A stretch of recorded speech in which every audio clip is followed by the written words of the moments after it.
channel. It's been well over a year since I actually sat down and recorded a video. A few months ago, I actually uploaded a video to YouTube of just like a short little video of my pregnancy. It's just a compilation of some of my bump pictures and my growth and stuff like that. So if you're interested at all in watching that, I'll actually link it below. It's not the most special thing in the world. It's not like cinematic wise, but I really liked how it turned out. I figured, I'll upload it to here. That way, it's kind of I have it to look back on too. Like I said, if you're interested in watching that, then I'll link it below. But yeah, it's been over a year since I sat down, recorded a video, and edited it, and all that kind of thing. So I'm excited to actually be back and hopefully do this more regularly. Today, I'm going to be talking about my labor and delivery story. I'm a first-time mom. This was my first pregnancy, my first child, obviously. So I'm going to talk about that. It was an interesting experience. This is my favorite story to tell now. It's my labor and delivery story. So I was actually induced at 39 weeks for medical reasons. He was having some issues in utero that needed him to be out as soon as possible. So my doctors and his doctors made the medical decision to induce me at 39 weeks because they didn't want any more stress on his body than there needed to be. And I was induced because he had a 2-vessel cord and he was having some heart issues that needed to be catered to once he was born. I'm actually going to start with a week prior to my induction. I was induced on May 21st of 2019. So a week prior, I was actually, in my opinion, and a few other people that I've talked to have said that I was actually in the very, very, very early stages of early labor. I was having some super irregular contractions. I was having them pretty much every day, consistently throughout the day, but there was no real pattern to them. There was no real intensity of them. So they were kind of just, they're very regular. Some were weaker, some were stronger. My blood pressure kept spiking up. It kept going up. I was seeing floaters. I was having blurry vision, headaches, all that kind of thing. It landed me in labor delivery a few times in that week. But I wasn't diagnosed with anything because my blood pressure always went back down. So I think it was just a mix of probably stress and, like I said, very early labor. I had a few family members who kept their blood pressure kept going up right before they went to labor. And then I would say a few days before my induction, I was having some painful thigh and hip pain. It was all in kind of like my groin, hip area, and then down in my thighs. I mean, like bad cramps. And the only thing that really helped them was taking warm baths and soaking in it. Other than that, it helped relieve that pressure that I was feeling. Other than that, it was consistent. And my doctor said that was actually my bones moving to let him drop down. So that was kind of where I was at before my induction. And honestly, I feel like I probably would have went into labor a week or so later. Like I said, I was 39 weeks when I was induced. I went in on May 21st at 8 p.m. That's when I was admitted. The nurse came in, they took blood, they took my blood pressure, I done paperwork, she asked me a bunch of questions, all the very formal stuff they do before they get started with the fun stuff. My doctor came in around 9 p.m. and she went over the plan of action to me and my husband. And the plan was for me to be given a pill that would go up into my cervix, called Cytotec, and it was only to help soften my cervix, to thin it out. It was not, it was not meant to dilate me. It was not meant to throw me into labor. It was just to soften my cervix, kind of like a prep for the actual like induction per se. And usually there are 3 doses of it every 4 hours. They'll give you all 3 if you need it. Like if you're not really making progress or it's slow, they'll give you 3 doses and every 4 hours. So they were going to do that, and then once they feel like I didn't need it anymore, they were going to, and that's when they would start me on Pitocin. And if you don't know what Pitocin is, it's a man-made version of oxytocin, which is the hormone that you release when you're in labor. Before she inserts the pill, she checks me. I'm at a 1 centimeter. I was at 1 centimeter dilated. I was 50% effaced, and I was at a -3 station, which I don't really hear a lot of people talk about. Station. It's basically where the baby is kind of positioned. You have -3 all the way down to +3, which they want baby at a +3. Correct me if I'm wrong. That's what I remember. So I was at a -3, so he was basically still up there. He hadn't dropped whatsoever.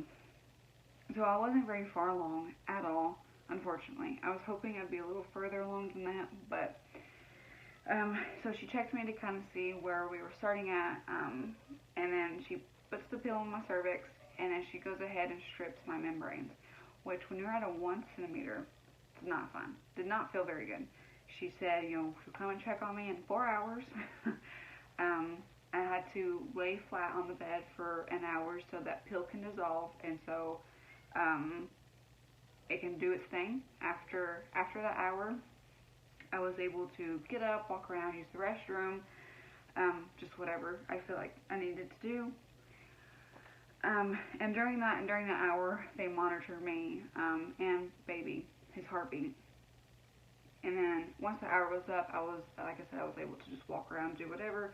They took me off the monitors so I could be as comfortable as possible, so I could get some rest, basically. So around 10:30, I would say, so 30 minutes after the hour was up, that's kind of when I noticed my cramps.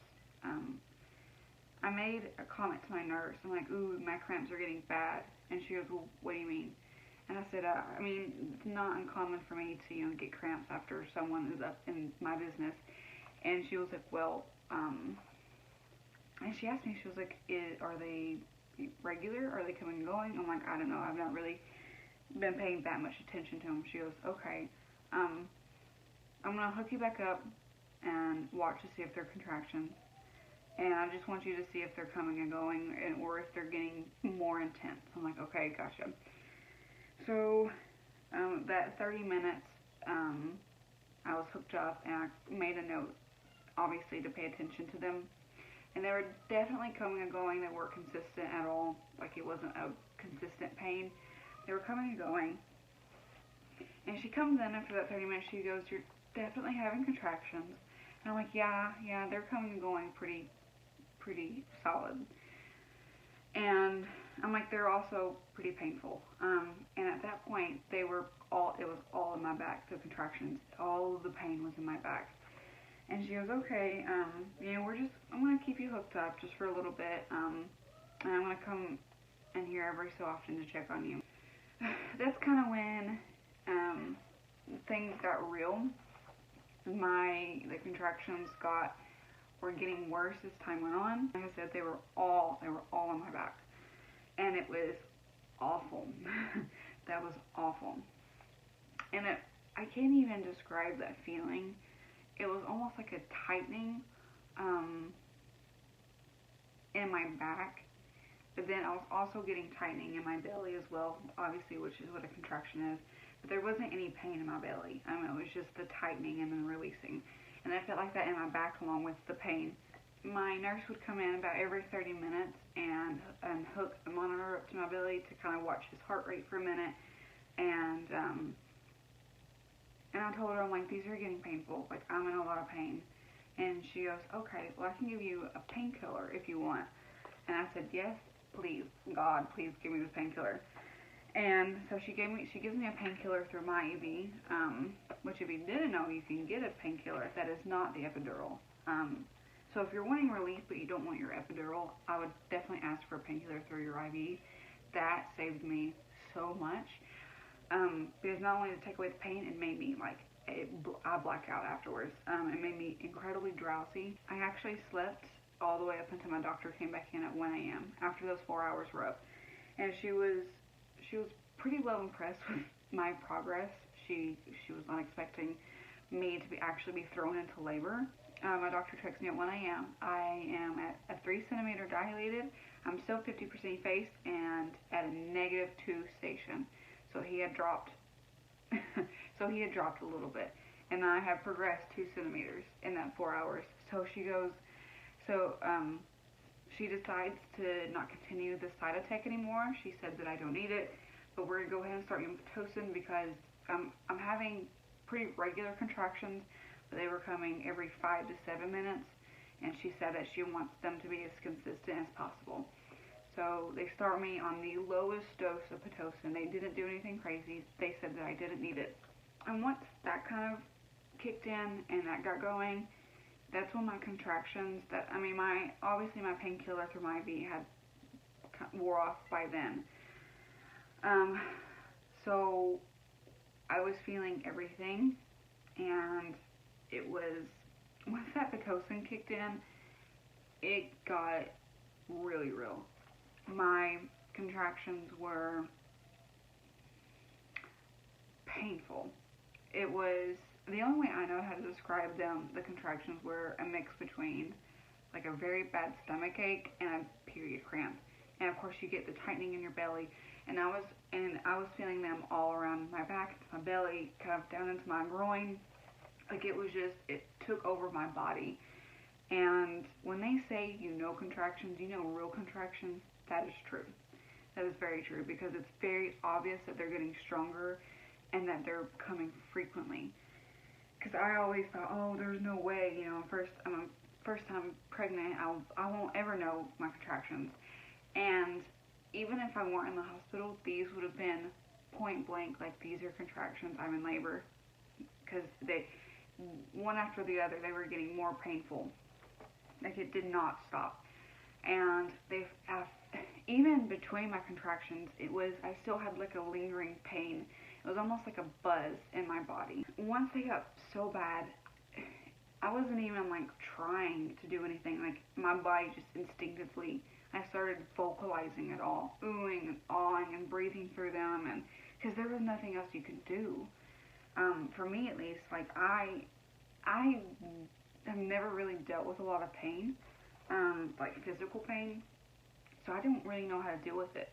I'm actually kind of a wuss when it comes to physical pain. So I was just oohing and awing and breathing, and my nurse was fantastic during it all. She stayed in there with me. She was very supportive, and she just told me, keep breathing. It'll pass. And of course, my husband was awesome during that time. Rubbing my back, holding my hand. There wasn't much that he could do, but what he could do, he done it. Between 1 and 4, I dealt with my contractions as best as I could. At 4 a.m., I asked for my epidural. And that's when I got scared. When I realized that I wanted my epidural, that's when I got really, really, really scared, because you hear all the horror stories and how painful the epidural is, and I was already in a lot of pain, and I just got really scared, and that's when I started to cry. Before then, I wasn't really crying. I probably shed a few tears, but that's when I started to kind of I sobbed. I was sobbing at that point, and I buzzed my nurse in 3 or 4 times, and I said, this is it. I cannot handle it anymore. I need my epidural. And I was terrified. I was honestly petrified, because that's kind of when it hit me that this was real. This was real, and I get emotional thinking about it.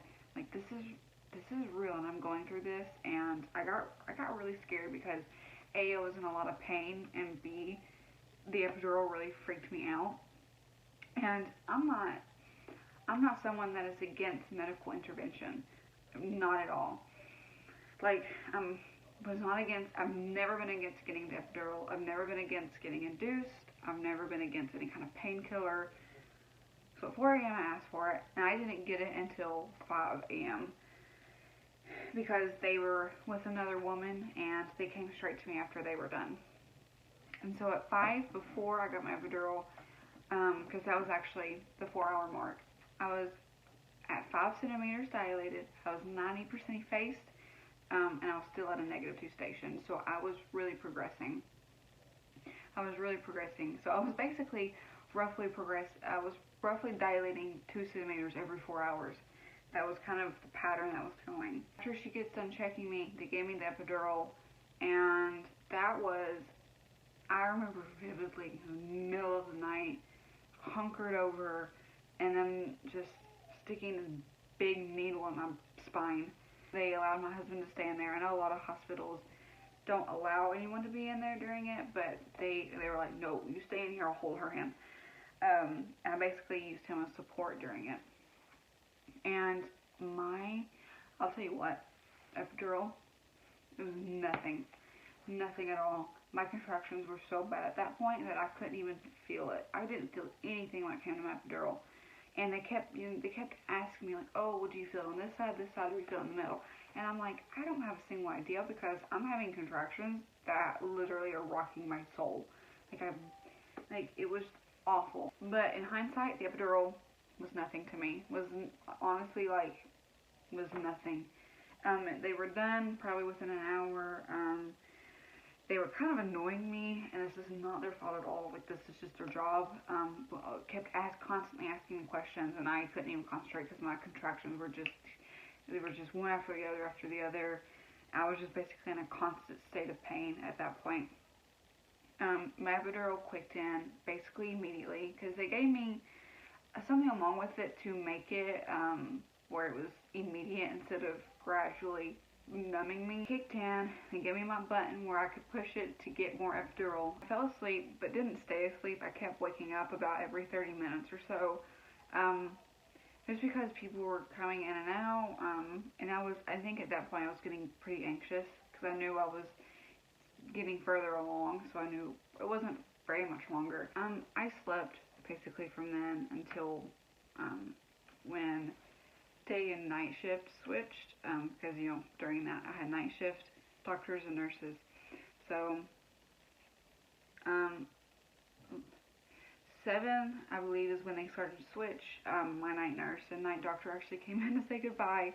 We wish we could stay, but we got to switch, and said that. And my night doctor checked me one last time before they switched out.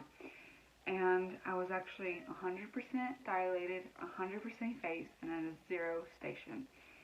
So basically ready to rock and roll almost. She said that I had bulging waters, and she said, I'm not going to do that. Your day doctor is going to do that. The doctor who's going to deliver your baby. She will do that when she comes in, and good luck. So that's when I kind of was like, And I wish I could remember when the shaking started. I want to say it started around then, because around then is when I started to feel my contractions again. But I was only feeling them in my left butt cheek. So random. But I could feel them in my left butt cheek, and boy, was that one spot painful.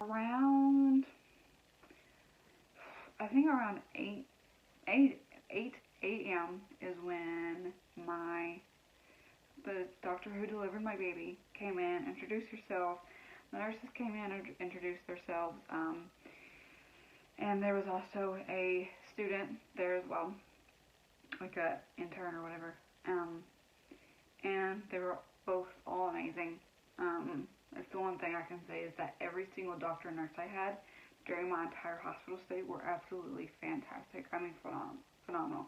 Could not have asked for a better team of people that took care of me during that. My doctor came in, introduced herself, kind of told me where we were at, what's going to happen once she breaks my waters, and yeah, so she checks me, because what I was told by my night doctor, she said that, because my waters are bulging, it can actually make it seem like I'm 10 centimeters, you know, and once my waters do break, I could actually be that I'm like an 8 instead.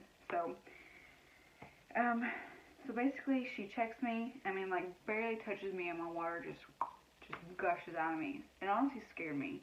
Like I jumped up. So my water breaks, it just floods out of me. Whew. I could feel it was like a waterfall. And she does confirm I was 10 centimeters. I was completely dilated, completely effaced, and he was still at a 0 station.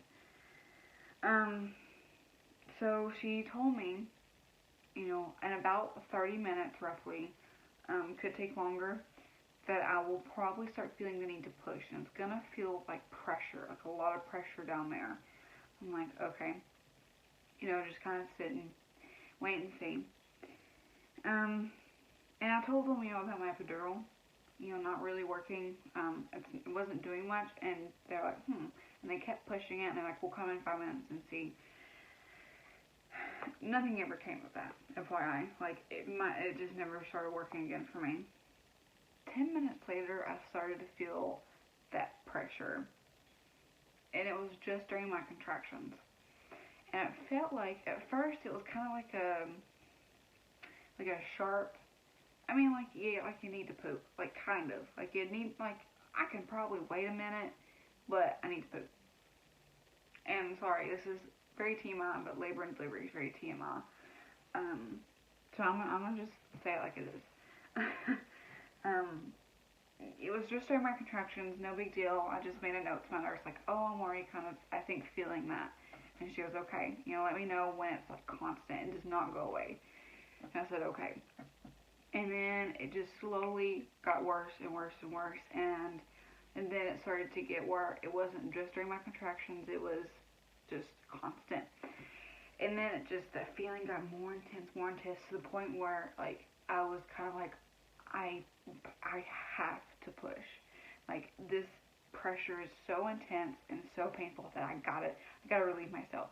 And it felt like whenever you need to push, whenever it's constant, it feels like you got to take the biggest crap of your entire life.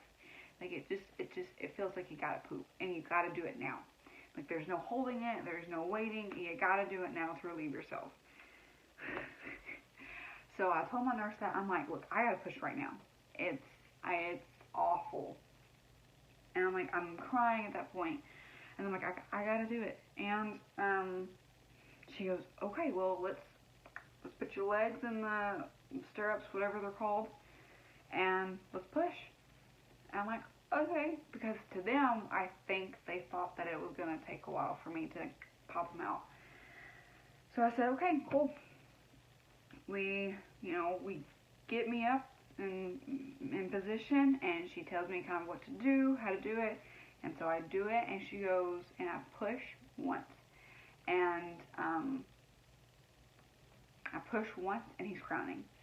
His head is there, and she goes, you gotta wait a minute, because doctor's not in here, and NICU isn't in there. NICU had to be in there because, like I said, there were some things going on with his heart, and NICU had to be there to clean him off and then take him away to immediately go to NICU. And so NICU isn't in here, doctor isn't in here. You gotta wait a minute so we can get everything situated. And I was like, okay, crap, you know, and I was miserable at that point.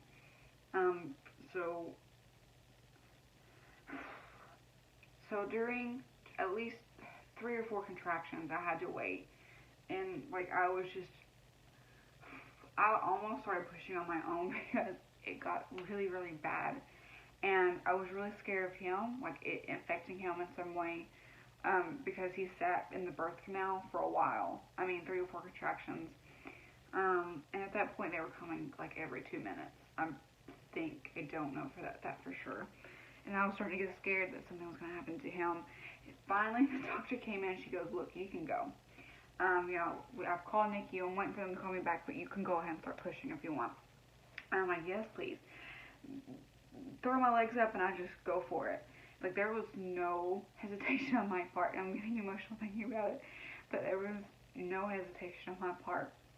it was just pure instinctual, like, I want him out of me. I need to get him out of me. Like, I need to know he's fine. He's okay. Um, and so everyone comes rushing in afterwards, like, after I start pushing. NICU's in there, everyone is in there to help the doctor out. Nurses are in there, students are in there, and they start wheeling in, the tables and the tools and everything. And I'm just sitting there, like, screaming.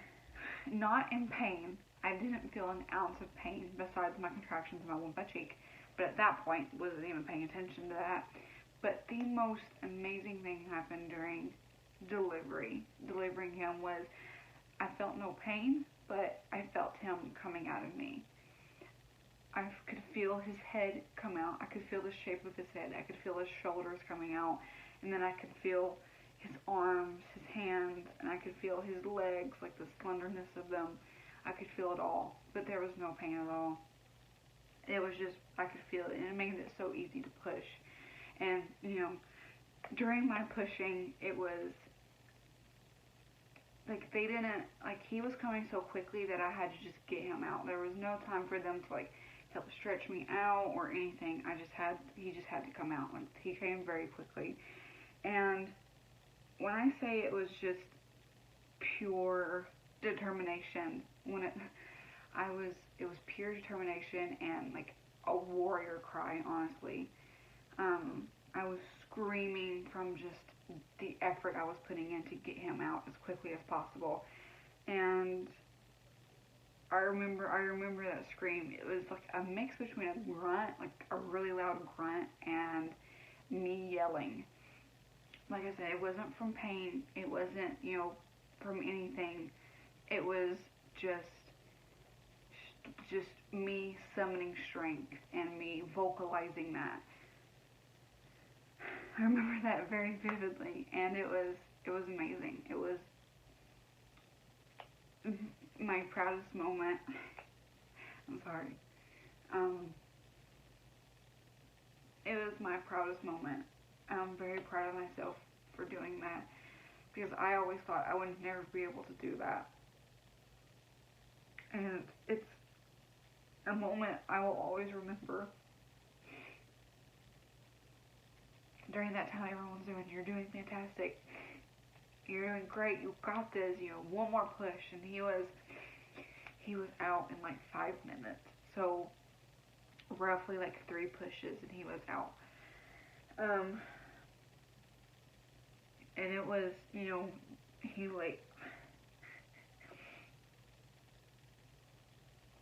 they laid him on my chest, and it was, I didn't mean to get emotional during this. They laid him on my chest, and it was the most magical moment of my entire life, because, you spend 9 months wondering who this little baby is, and who they're going to be, and what they're going to look like, and,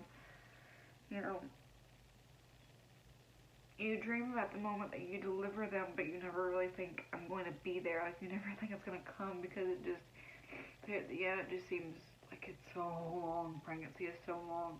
But then when it happens, it's just so surreal. And, I was never one to be like, I want kids. In fact, I've made it a point to never have kids. I never wanted to have kids. And to feel that feeling of just pure love and just that high you get once you give birth, it was just unreal. You can't even put it into words. If you've given birth, then you know what I'm talking about. Like, it's just, it's unreal. I know I keep saying that, but it is. It's truly just unimaginable. You can explain it to people, and you can try to put it into words, but until someone lives that moment, they won't really truly understand. He came out. He was born on May 22nd, 2019 at 8:50 a.m. They laid him on my chest for a few minutes to let me hold him and say hi. I kept, the first thing I said was, hi honey, and he had so much hair, and it was so dark, and then, NICU had to take him, and they weighed him real quick, and they do what they needed to do, make sure, you know, he didn't have to be instantly taken there or anything.